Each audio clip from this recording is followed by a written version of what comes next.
Welcome back बच्चों। और आज की इस वीडियो क्लास में हम प्रोजेक्टाइल मोशन से ही एक और स्पेशल टॉपिक उठाकर लाए and that is equation of trajectory. और आज आपको इस क्लास में समझ में आएगा कि इक्वेशन ऑफ ट्रेजेक्ट्री के डेरिवेशन को अपने प्रोजेक्टाइल मोशन की अंडरस्टैंडिंग को और हायर लेवल पर ले जाने के लिए समझना क्यों ज़्यादा ज़रूरी है। तो सीधा स्टार्ट करते हैं अपने टॉपिक इक्वेशन ऑफ ट्रेजेक्ट्री को। अगेन हमने एक रेफरेंस फ्रेम पर प्रोजेक्टाइल मोशन के पाथ को ड्रॉ कर लिया है। यहाँ पर आप देखेंगे कि पॉइंट ओ से हमने एक ऑब्जेक्ट को प्रोजेक्ट करा है at an angle theta from the horizontal with initial velocity u, और वो इस रास्ते से होता हुआ वापस से ग्राउंड पर गिर जाता है। लेकिन इसी रास्ते पर कहीं पर एक पॉइंट है P जिसके कोऑर्डिनेट्स है xy। अगर ये कोऑर्डिनेट्स xy हैं तो इसके ठीक सामने x एक्सिस मतलब हॉरिजॉन्टल एक्सिस पर ये पॉइंट हो जाएगा x,0, और ऐसे ही इसके ठीक सामने y एक्सिस पर मतलब कि वर्टिकल एक्सिस पर हमारा पॉइंट हो जाएगा 0,y। और इनिशियल वेलोसिटी u के हमने हॉरिजॉन्टल और वर्टिकल कंपोनेंट कर ही लिए जैसे हम हमेशा से करते आए हैं। ux is equals to u cos theta and uy जो वर्टिकल कंपोनेंट है वो u sin थीटा है। तो अभी इक्वेशन ऑफ ट्रेजेक्ट्री क्या होती है, पहले आप इस चीज को समझिए। इक्वेशन ऑफ ट्रेजेक्ट्री का मतलब है equation of the path of the projectile. Projectile जिस रास्ते पर जा रहा है उस रास्ते की क्या इक्वेशन होने वाली है। अब पाथ की इक्वेशन है तो पाथ को किन दो कोऑर्डिनेट से हमने डिफाइन करा है, x एंड y। तो इट मींस ये इक्वेशन x और y के बीच का रिलेशन होने वाली है। इसको ड्राइव करने के लिए हमें एक बार हॉरिजॉन्टल मोशन लेना होगा। हॉरिजॉन्टल मोशन से आप टाइम की वैल्यू कैलकुलेट करेंगे और वो वैल्यू वर्टिकल मोशन वाली इक्वेशन में सब्स्टिट्यूट करेंगे तो you will get the equation of trajectory. ये इस इक्वेशन को ड्राइव करने का पूरा प्रोसेस है। तो स्टार्ट करते हैं हॉरिजॉन्टल मोशन से। सबसे पहले हम इस मोशन को हॉरिजॉन्टली देखेंगे। हॉरिजॉन्टली मोशन को ऑब्जर्व करेंगे O से लेकर P पॉइंट तक, सिर्फ हॉरिजॉन्टल डायरेक्शन में। तो मैं कह सकता हूं कि हॉरिजॉन्टल डायरेक्शन में initial velocity u cos theta है। हॉरिजॉन्टल डायरेक्शन में कोई भी एक्सेलरेशन नहीं होता, जैसे पहले भी आपको बताया गया है। There is no force acting on this object in the horizontal direction. And suppose P point तक पहुंचने में इस ऑब्जेक्ट को टाइम लगा t, तो टाइम को we will be taking as t। अब मुझे यहां पर पहुंचने में हॉरिजॉन्टल डिस्प्लेसमेंट कितना कवर करना पड़ा है, दैट इज x। तो हॉरिजॉन्टल डिस्प्लेसमेंट हो गया है x। मैं यहां पर second equation of motion use कर सकता हूं, s is equals to ut plus half a t square. x direction में है, ये x डायरेक्शन में। s x की वैल्यू x है, u x is u cos theta, time t ही रहेगा, और क्योंकि a 0 हो चुका है तो हाफ a t स्क्वायर पूरा 0 हो जाएगा। अब यहां से मुझे x is equals to u cos theta t time की वैल्यू मिल गई है, t is equals to x upon u cos theta. इस टाइम की वैल्यू को अभी मैंने सेव कर लिया है।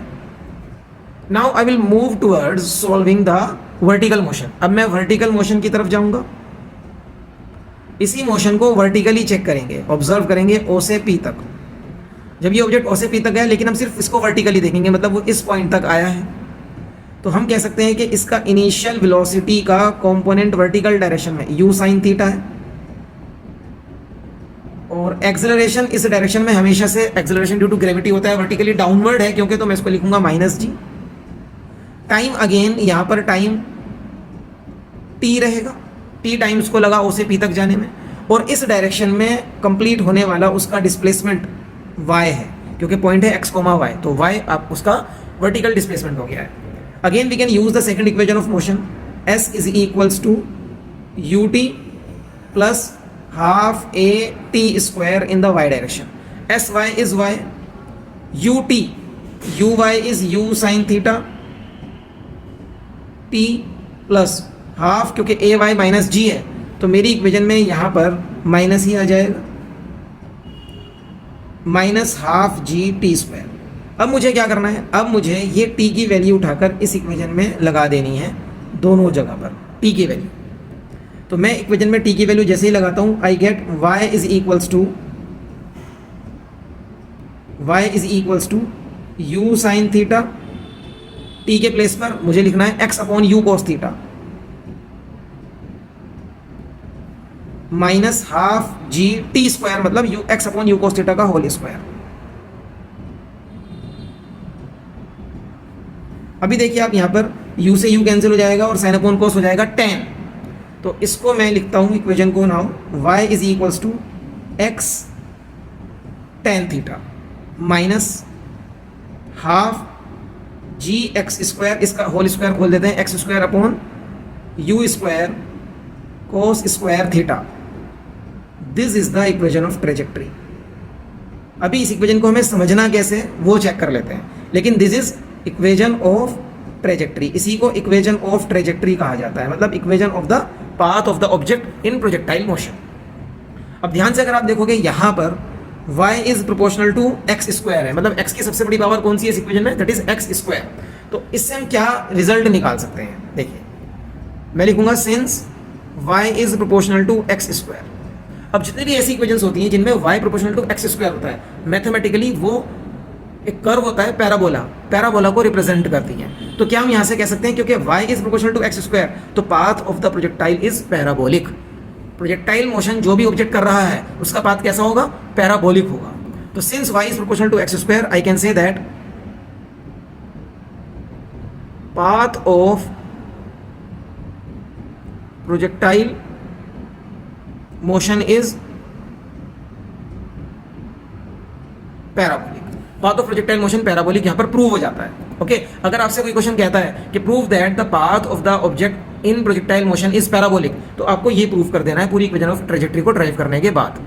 अभी मैं इस इक्वेशन ऑफ ट्रेजेक्ट्री को एक बार फिर से यहां लिख लेता हूं, x tan theta minus half g x square upon u square cos square theta. अब देखो बच्चों इस इक्वेशन में क्या है, इस इक्वेशन में हमारे पास the equation is relation between y and x। तो अगर आपको कोई भी एक ऐसा क्वेश्चन मिलता है जिसमें ऑब्जेक्ट की इंस्टेंटेनियस पोजीशन दी गई है, मतलब उसके x कोऑर्डिनेट और y कोऑर्डिनेट आपको मिल रहे हैं, तो वो question definitely equation of trajectory से हो जाएगा। अभी हम इस इक्वेशन को एक तरीके से और लिख सकते हैं, कैसे लिखेंगे देखिए यहाँ पर ध्यान से।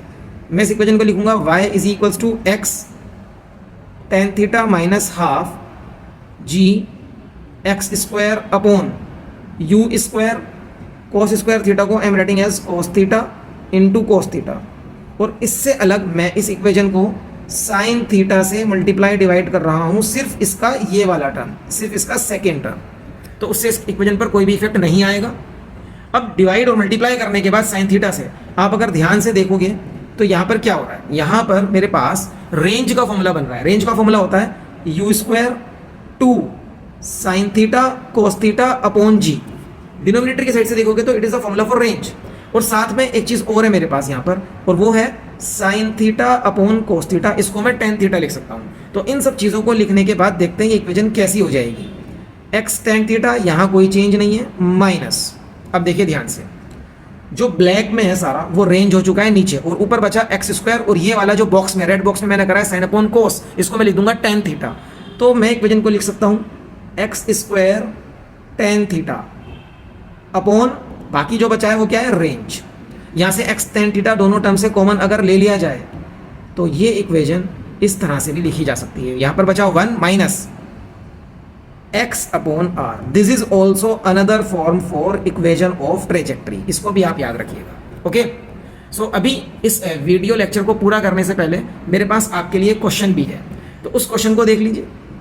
क्वेश्चन कह रहा है कि हमारे पास एक प्रोजेक्टाइल है, एक बॉल को हमने थ्रो किया, और जब उस बॉल को थ्रो किया तो वो इस तरीके से जाती है, सच दैट रास्ते में एक वॉल है, ये वाली वॉल, दिस वर्टिकल वॉल, और ये वॉल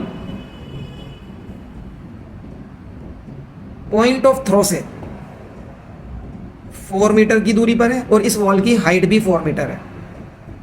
एंड ऑब्जेक्ट को इस तरह से थ्रो किया गया था कि it just passes over the top of this wall, और यहां से पास होने के बाद वो 14 मीटर दूर जाके गिरता है वो बॉल। तो क्वेश्चन इज आस्किंग कि what is the angle of projection. आपको यहां पर एंगल ऑफ प्रोजेक्शन बताना है। Okay so try this question, और अगर आपसे क्वेश्चन हो जाता है तो आंसर को कमेंट बॉक्स में जरूर लिखिए, और क्वेश्चन नहीं भी होता है तो कमेंट बॉक्स में मुझे बताएं, आई विल ट्राई कि मैं आपको इसका सॉल्यूशन प्रोवाइड करा दूं। So that's all for the class today. Hope कि आपको प्रोजेक्टाइल मोशन का इक्वेशन ऑफ ट्रेजेक्ट्री अच्छे से समझ में आया होगा। We will be back in the next class with some other topic related to projectile motion. अभी प्रोजेक्टाइल मोशन में काफी कुछ बचा है, वो भी हम सीखने वाले हैं नेक्स्ट क्लास में।